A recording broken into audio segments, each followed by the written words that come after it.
Sahabat sebangsa dan setanah air, New Mind harus segera mendeklarasikan untuk memposisikan dirinya menjadi yang terdepan. Sama seperti apa yang dideklarasikan Xi Jinping setelah peringatan ulang tahun Partai Komunis Cina yang ke-100. Dia sampai saat ini terus mengkampanyekan Make China Great Again atau MCGA, mirip dengan maganya Trump, Make America Great Again. Saat ini ada 6 kebijakan terbarunya untuk dalam negeri Tiongkok yang ketat dijalankan. Salah satunya apa yang dilakukan pemerintah kepada Jack Ma yang membuatnya Jack Ma terdiam tak berkutik. Oligarki salah tempat Jack Ma itu. Apa yang dilakukan pemerintah Xi Jinping? Dipisahkannya sistem pembayaran dengan marketplace, Alipay dengan N dan lain sebagainya. Kebijakan lain yaitu apalagi? Perusahaan Tiongkok yang go global dan kepemilikannya masih didominasi oleh warga negara Tiongkok dan BUMN Tiongkok didukung penuh oleh kekuatan pemerintahan Partai Komunis Cina. Namun perusahaan lokal yang dimasuki investor asing dikerdilkan. Ini membuat geger dunia finansial seminggu terakhir ini. Sosialisme ketat dilakukan secara otoriter, di mana yang kaya diambil haknya, sebagian besar dibagikan ke rakyat dengan tangan besi. Diratakan kekayaannya, diambil hampir 40% tambahan untuk negara dari tahun-tahun lalu, atau kekayaannya diambil 40% lagi untuk rakyat. Intinya Tiongkok untuk Tiongkok saat ini. Xi Jinping mau ambil balik kekuatan ekonomi dalam negeri, tidak bergantung asing dan uang asing lagi, juga diambil dari tangan oligarki. Persis seperti Rusia. Putin ambil separuh kekayaan oligarki di Rusia. Kalau Tiongkok yang kaya itu PKC, kalau Rusia yang kaya itu Putin Incorporated. Efek Xi Jinping tadi jadi bagaimana? Faktanya saat ini saham-saham perusahaan seluruh dunia yang investasinya di dalam negeri Tiongkok merah semua warnanya dalam seminggu ini. Dunia keuangan seluruh dunia panik. Aksi Xi Jinping ini cukup mengagetkan dunia, karena kalau Tiongkok mau, ternyata Wall Street jangan-jangan bisa kolaps. Hal ini udah ada di benak banyak pengamat. Mereka pengagum Amerika saja yang taat buta tidak melihat bahwa Tiongkok sekarang sudah banyak keunggulannya terhadap Amerika, termasuk sektor keuangan. Karena apa? Karena negaranya otoritarian yang dapat pemimpin yang bagus. Kita sebentar belok diskusinya tentang otoritarian dan demokrasi. Kalau kita dagang ada yang namanya upside dan downside. Dalam bernegara juga ada yang namanya upside dan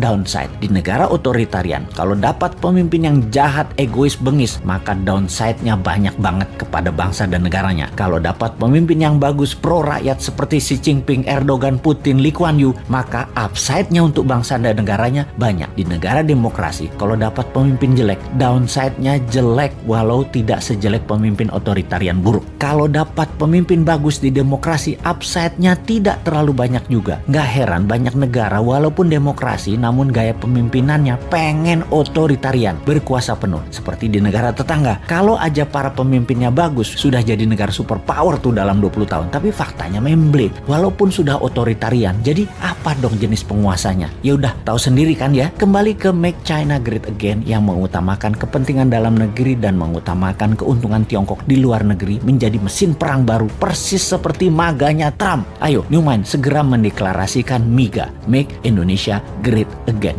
Indonesia first. Apa-apa Indonesia duluan dan apa-apa Indonesia yang harus untung. MIGA mengutamakan kekuatan dalam negeri, di mana kalau ada FDI maka produknya diutamakan untuk dipakai di dalam negeri atau untuk ekspor, dan syaratnya lagi 100% bahan bakunya adalah bahan baku dalam negeri. Lebih diutamakan lagi sesungguhnya apa? DDI, Domestic Direct Investment, investasi putra bangsa. New Mind gitu loh.